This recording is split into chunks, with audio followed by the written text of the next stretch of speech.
I'm here at the medieval festival of Monteriggioni. And what better way to kick off the festival than with a medieval beer? And remember, in the Middle Ages, all beer was craft. Let's take a walk around and see what they have brewing.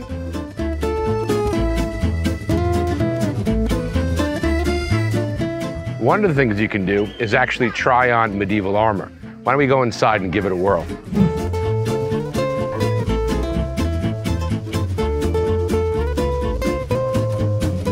Or you could shoot a bow and arrow. Or you can watch them load a hand cannon from around 1400.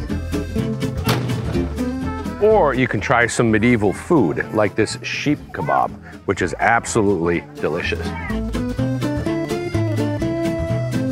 So I'm here at one of the stands and we're going to try a typical medieval dish, which is still actually very popular in Italy, and that is tripe. So it's a mix of tripe, onions from a town called Certaldo, and then chickpeas from the same area, and then they say to kind of freshen it up, they put some thyme in there as well. So I'm going to order a bowl of this, but I'm not going to eat this because I can't do tripe. I'm going to give it to the man behind the camera, Francesco, who's earned his tripe today.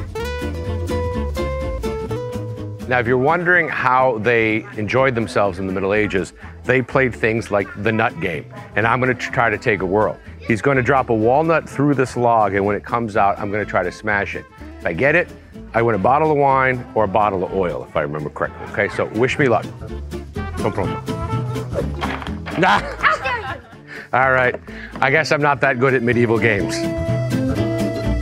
So all this filming's made me really hungry. And I'm gonna finish off with one of my favorite things to eat in Italy, which is a porchetta sandwich. And what better place to eat one than here at the medieval festival in Monteriggioni. Buon appetito.